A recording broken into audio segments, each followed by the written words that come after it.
మెదక్లో BRS MLA Harish Rao మాట్లాడుతున్నారు. Live చూద్దాం. ప్రయత్నం చేస్తా ఉన్నారు. నిజంగా మన మెదక్కు ఆ రోజు కేసీఆర్ గారు వచ్చినప్పుడు జిల్లా కలెక్టరేట్ ప్రారంభం చేసుకొని 50 కోట్లు మెదక్ పట్టణానికి ఇచ్చిండు కేసీఆర్. 100 కోట్లు ఏడుపాయల అమ్మవారికి ఇచ్చిండు మన కేసీఆర్. మన మెదక్కు రింగ్ రోడ్ శాంక్షన్ చేసిండు కేసీఆర్. నేను గెలిచిన ఎమ్మెల్యే గారిని కోరుతా ఉన్నా, మరి శాంక్షన్ అయి వచ్చిన పైసలు ఎవరైనా వాపసు కూడా కొడతారా? వచ్చిన పైసల్ని ఉపయోగించండి, వచ్చిన పనిని తెచ్చిన జీవోను చేయండి, ఇంకా ఎక్కువ పైసలు తీసుకురండి, ఇంకా ఎక్కువ మెదక్కు డబ్బులు తీసుకురండి. కానీ తెచ్చినవి పొడగొట్టే దీన్ని ఏమంటారు? ఇలా ఊరూరికి 15 లక్షలు ఇచ్చిండు కేసీఆర్. మెదక్ మున్సిపాలిటీకి 50 కోట్లు ఇచ్చిండు. ఏడుపాయల అమ్మవారికి 100 కోట్లు ఇచ్చిండు. వాటిని రద్దు చేస్తా ఉంటే గెలిచిన ఎమ్మెల్యే గారు మాట్లాడకపోవడం ఇది శోచనీయం. ఎవరైనా వచ్చిన పైసలు ఓడగొట్టుకుంటారే? వచ్చిన జీవో ఓడగొట్టుకుంటారే? తెచ్చిన పైసల్ని ఓడగొట్టే దీన్ని ఏమనాలో మరి ఇవాళ మెదక్ ప్రజలు కూడా ఆలోచించాలని చెప్పి కూడా నేను విజ్ఞప్తి చేస్తా ఉన్నా. మీరు కావాలంటే 100 చాలై, ఇంకా 100 కోట్లు ఇవ్వమని రేవంత్ రెడ్డి గారి దగ్గర తీసుకురండి. మెదక్ పట్టణానికి 50 కోట్లు చాలై, ఇంకా 50 కావాలని చెప్పండి. మా యాదగిరి గారు ఉన్నారు, రామాయణపేటకు కూడా ఆ రోజు 25 కోట్లు ఇచ్చిండు కేసీఆర్ గారు. 25 చాలై, అవి కూడా వాపసు పోయినాయి. ఇవాళ కేసీఆర్ ఇచ్చిన 25 కూడా వాపసు పోయినాయి. ఇంక 25 ఇవ్వమని అడగాలి కదా. మరి ఇలా మా నాగరాజు కష్టపడి పనిచేస్తే ఇవాళ ఆయనను పోలీసు వాళ్ళని పెట్టించి బెదిరించే ప్రయత్నం చేస్తున్నారు. నాగరాజు భయపడే వ్యక్తి కాదు. అవసరమైతే నాగరాజు కోసం మొత్తం బీఆర్ఎస్ పార్టీ ఒక్కటై నాగరాజు లాగా ప్రతి కార్యకర్తను కూడా కాపాడుకుంటది. ఎవరు భయపడాల్సిన అవసరం లేదని కూడా నేను మనం చేస్తా ఉన్నా. ఇవాళ 28 తండాలకు మనం రోడ్లు శాంక్షన్ చేయించినాం. ఆల్రెడీ కొన్ని తండాలకు వేసినాం. ఇంకా కొన్ని మిగిలిపోయిన తండాలకు రోడ్లు శాంక్షన్ చేస్తే దాన్ని కూడా క్యాన్సిల్ చేసేసింది. ఇక దాన్ని టెండర్ పెట్టించి జల్దీ పని చేయిస్తారా, లేదు ఈ పని మాకు అవసరం లేదని క్యాన్సిల్ చేసి వాపసు పంపుతారా? ఇవాళ తండాల్లో ఉండే మా అన్నదమ్ములు, మా అక్క చెల్లెలు కూడా ఆలోచించాలని చెప్పి కూడా నేను ఈ సందర్భంగా విజ్ఞప్తి చేస్తా ఉన్నా.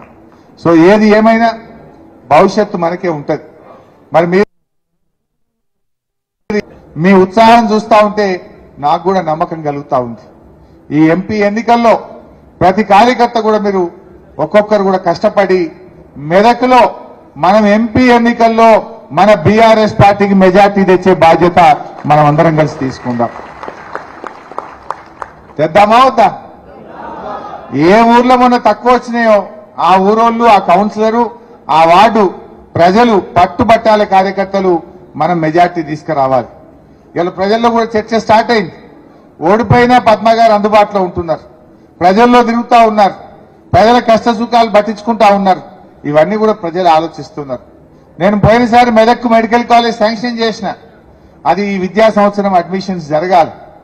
మరి ఈ సంవత్సరం ఆ కాలేజీ స్టార్ట్ అయ్యి పిల్లలకు అడ్మిషన్స్ జరిగితే మరి మనం తెచ్చిన దానికి ఒక సార్థకత ఉంటుంది. మరి మనమైతే ఒక సంవత్సరం 8 కాలేజీలు పెట్టినాం, ఒక సంవత్సరం 9 పెట్టినాం. ఇగో ఈ సంవత్సరం 8 కాలేజీలు ప్రారంభించాలని అందులో మెదక్ కూడా పెట్టినాం. అది ప్రారంభం అవుతుందని నేను ఆశిస్తా ఉన్నా. సో అట్లా పనులు జరగాలని మనం తనలాడినాం. అరే మెదక్కు రైలు తెచ్చింది పద్మమ్మ గారు, మెదక్కు జిల్లా తెచ్చింది పద్మమ్మ గారు, మెదక్ పట్టణ రోడ్లు ఎంత మంచిగా జరిగినాయి, ఎన్ని చెక్ డ్యాములు కట్టినాం. కాళేశ్వరం నీళ్లు మెదక్కు హల్దీలో తేలేదా? మనం కాళేశ్వరం నీళ్లు తెచ్చి పంటలు ఎండిపోకుండా కాపాడుకునే ప్రయత్నం చేసినాం. ఇట్లా మంచి జరిగింది. సరే అప్పుడప్పుడు కొంత దురదృష్టవశాత్తు ఏంటంటే నిజం గడప దాటక ముందే అబద్ధం ఊరంతా చుట్టేస్తుంది అన్నట్టు మనం చేసిన మంచి పని బయటకు పోలేదు. వాళ్ళు చేసిన దుష్ప్రచారం, అబద్ధాలు, గోబల్స్ ప్రజల దగ్గరికి పోయినాయి. మా యూత్ కూడా కనబడుతుండ్రు. మీరు కూడా రీల్స్ చేయండి. ఇప్పుడు ఆ రీల్స్ ఏమో చేసుకుంటూ పెట్టారు కదా మొన్న, ఇప్పుడు మీరు కూడా రీల్స్ చేయండి. ఏమో 29 తారీఖు వచ్చింది, రైతు బంద్ ఏది, రుణమాఫీ ఏది, లేదా కరెంటు పోతుంది కదా ఆడాడ, ఆ కరెంటు పోయిన కాడ రీల్స్ చేసి ఎండిపోయిన పొలాలను రీల్స్ చేసుకుంటే మనం కూడా సోషల్ మీడియాలో ప్రజలకు చూపించాలి. వాళ్ళేమో అబద్ధాలను రీల్స్ చేసి చేద్దాం, వాళ్ళ మాట కూడా సోషల్ మీడియాలో వాళ్ళు మాట తప్పిన దాన్ని, వాళ్ళు ప్రజలు మోసం చేసిన దాన్ని ఎండగట్టాలని చెప్పి కూడా నేను కార్యకర్తల్ని కోరుతా ఉన్నా. బట్ ఫైనల్ గా నేను చెప్పేది ఒక్కటే, ఎవరు అధైర్యపడకండి. ఏ కార్యకర్త కష్టం వచ్చినా పార్టీ అన్ని రకాలుగా మీకు అండదండలు అందిస్తుంది, మిమ్మల్ని కాపాడుకుంటాం. ఇప్పుడు చీకటి పోయినాక ఏమొస్తుంది? ఓటమి పోయినాక వచ్చేదేందే? గెలుపు. అయినాక పొద్దుగాల తెల్లారాల్సిందే కదా, రాత్రి అయిందంటే పొద్దున వెళ్తూ రావాల్సిందే. ఓటమి తర్వాత వచ్చేది గెలుపు. ఖచ్చితంగా గెలుపు వస్తుంది.